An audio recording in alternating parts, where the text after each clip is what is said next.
Hello everyone, I have finally gotten around to trying this new Endgame, and I have to say, wow, right? TOA and Wiwa completely pale in comparison when it comes to Endgame difficulty in comparison to this one. I already knew what I was kind of signing up for when this game had a requirement for having a certain level of clearage in both TOA and Wiwa to even access it. But man, it is like, bro, in my opinion, it is significantly worse than I thought. Right? Like, this shit is basically on the exact same level, if not maybe arguably worse, than fucking anomaly arbitration from HSR. This shit, to like max clear it, bro, the requirements are fucking disgusting. Right? So, before you say I'm doom posting, just hear me out, right? Just hear me out. So let's go over here. Of course, you get once you kill the first 3 bosses, you're able to unlock this. This is the easy part, okay? This was already harder than Wiwa for me. Just this fucking rite of passage into this endgame was harder than Wiwa for me. This, I haven't even tried because I know I can't get 12k points, okay?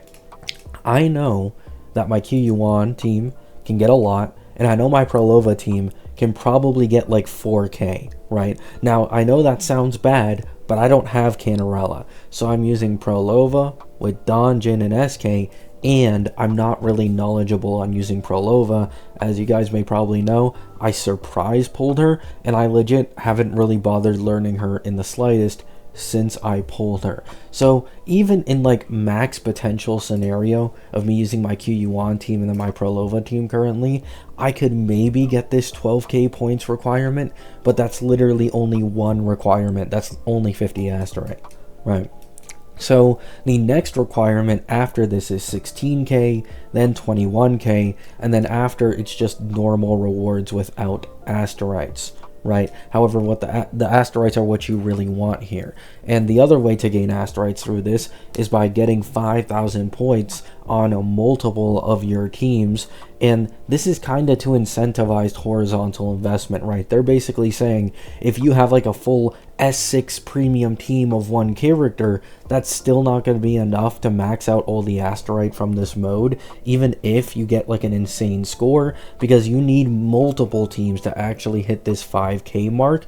And the thing is, these bosses, they can transition into different bosses with different res.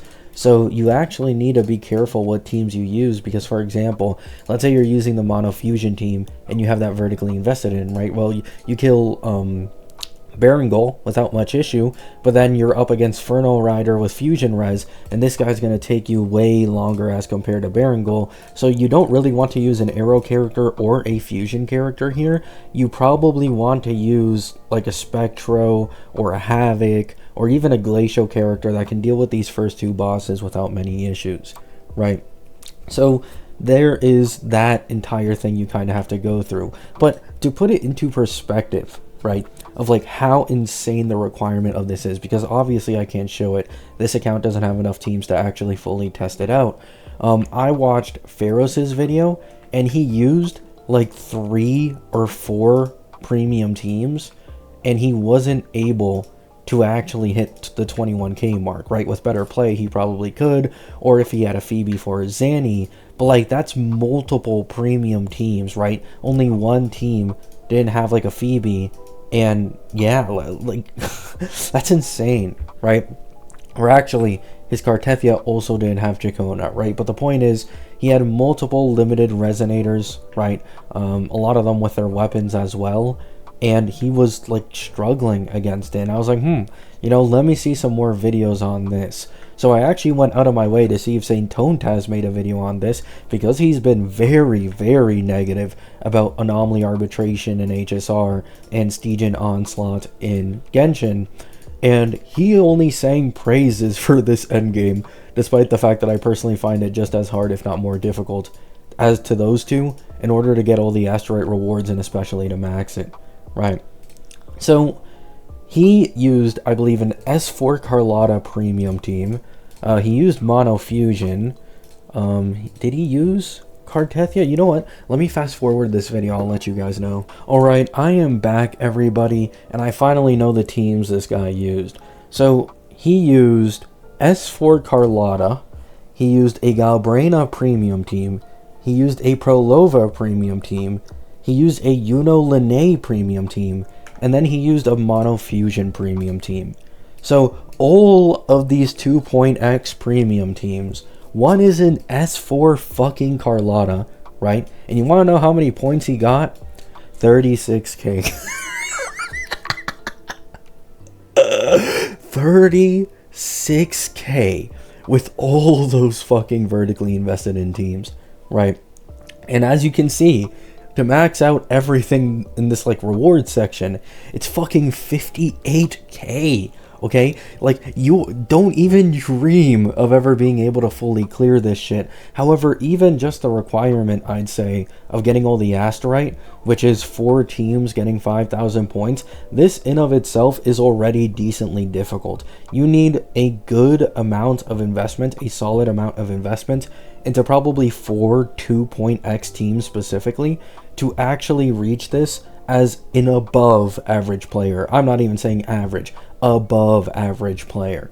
So if you are looking to this endgame, you know, for the asteroid and the rewards, please don't do it. This is the biggest bait of an endgame of all fucking time. I'm keeping the same energy with it that I did with Anomaly Arbitration and HSR. I don't give a fuck about it, okay? The same way in HSR I only care about like the main 3 endgame modes and I ignore Anomaly Arbitration, it's the exact same situation here. If you are an average player, if you are a casual player, even if you're someone who's been playing since like the beginning of the fucking game, I'm gonna be honest, it's highly unlikely that you'll ever dream of being able to max this shit, okay?